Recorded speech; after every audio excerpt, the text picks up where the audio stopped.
the game. Into the game. We're in, all right. Onic versus APBR in the early stage. Already 1 minute has elapsed.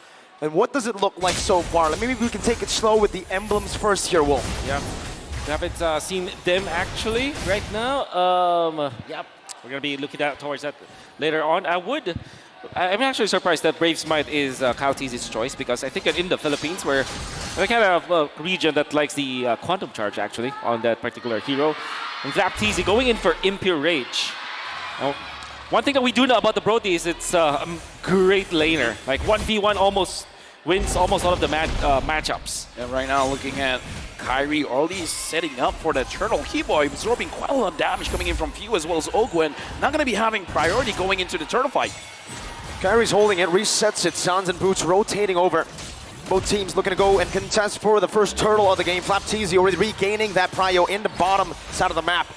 But both teams are still hovering over. Yeah, right now again, APBR, they do have the Astral Echo to find the opposing side, but Boost goes in! 3-man penalty zone off the Suns, damage coming down, and that's going to be Keyboy who shoves them back. Kyrie winning the Red battle with the implosion coming down as well.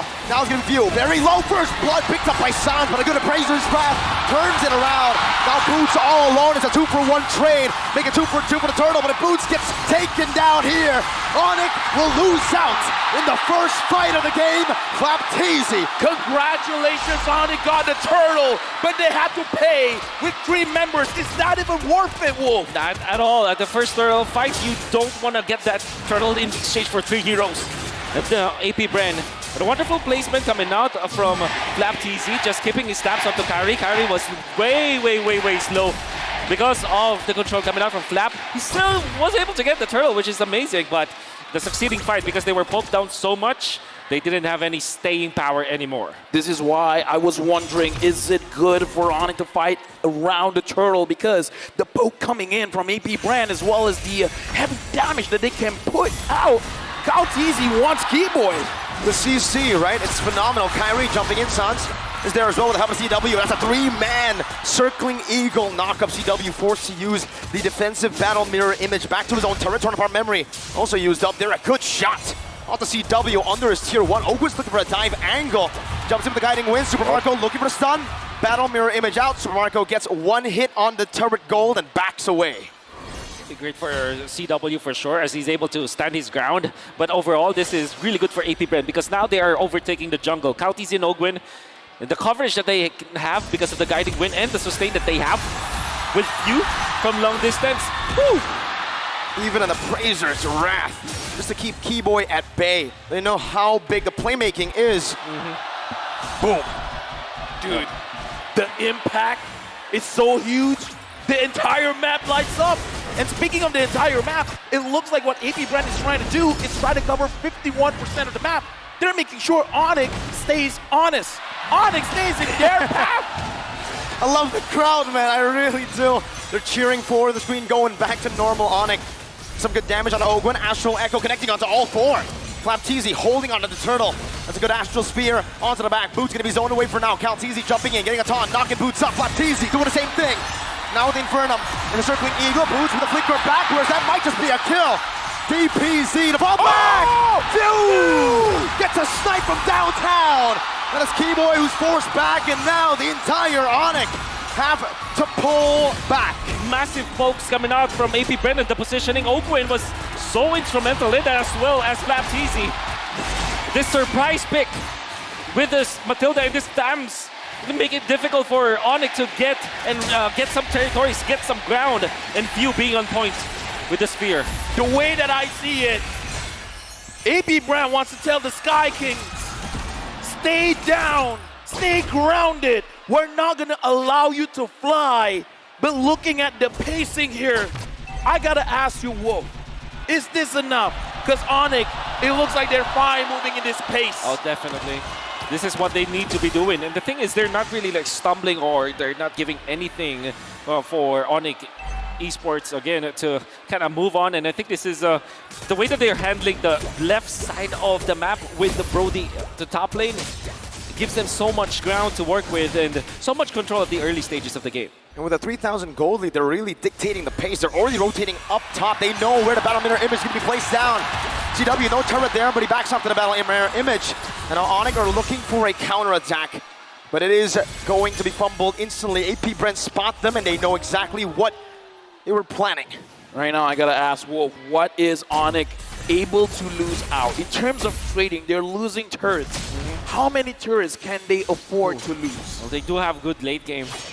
I think they're gonna be happy just keeping all of their outer turrets before the first Lord. That's already a good sign for Onic. Because right now, I mean, if the first Lord goes in favor of APBR and they don't have their turrets anymore, that's gonna be a very bad problem. But I think, just to answer your question, that's the most that they can have. All right, looking like Onic, they gotta keep that in mind. Onic gotta keep that in mind, man. If they want to make sure that they are still breathing into the game, they gotta make sure when the Lord happens, the outer turrets are safe. Looking at the mid, very healthy. Looking at the EXP lane, looks like it's generally quite okay as well. Yeah. And now looking at the turtle, it's in favor of APBR with 3 members of Onic getting spotted out. Boots walking up now. Flapteasy dealing some damage on a Keyboy, poking him down with an Astral Spear connecting onto the back line as well.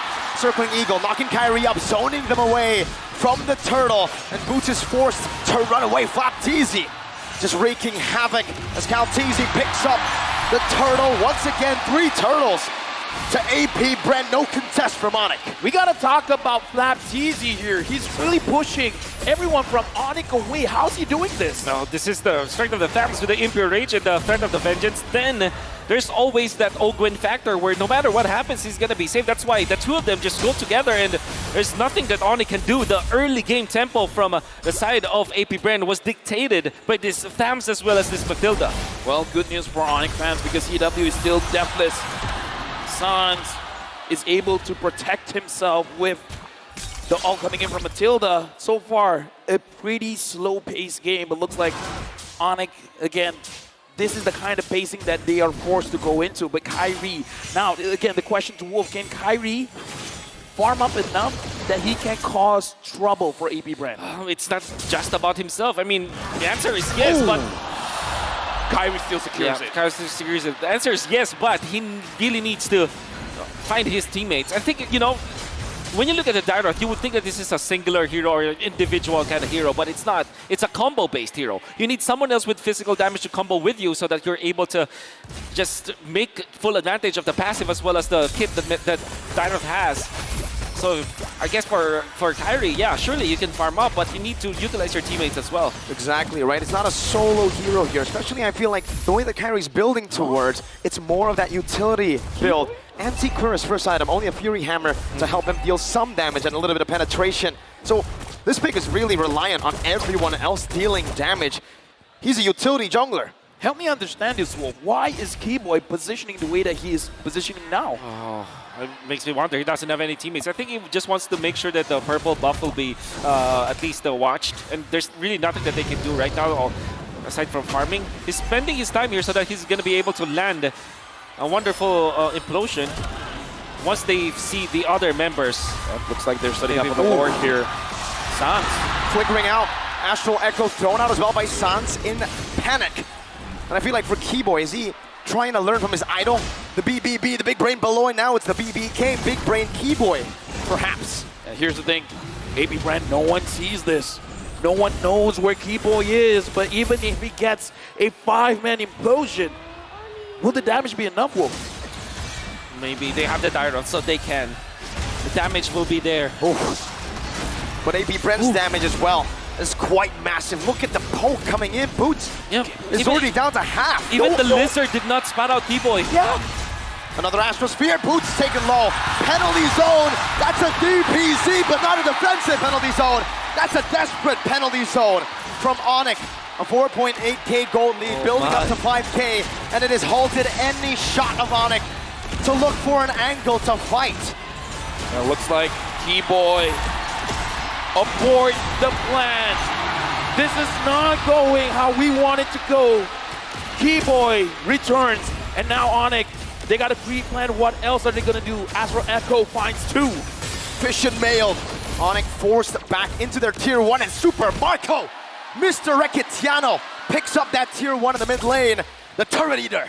Oh, this is definitely going to be APBRand's power spike. And Onic need to hold their ground. APBRand's lineup with this Matilda, with this Brody, they're very, very strong at this moment. And the thing is, because of the fact that Few had a great time in the early stages, he's going to be the one to supplement the damage in the latter portions of the game. So APBRand, even their composition is like this, they're not technically just an early to mid kind of a lineup. They do have the late game because of this Novaria. And Onic needs to respect that. They need to make something happen now. How's the clear though, right? I mean, Onic right now, they're trying to deal with just a super minion wave. It's not and good. It's not good. We saw the main reason they were able to come back was that wave clear with the Lilia. CW gets poked by a torn apart memory. Zone back to his base. Something about Onic, I believe, and I kind of feel like all the Sonics believe, as long as the crystal is not destroyed, because it's not just in M5. They did it in M4 as well. When the odds are not in their favor, they will find a way. They will be able to do the impossible. Dude, was that against the Valley, dude?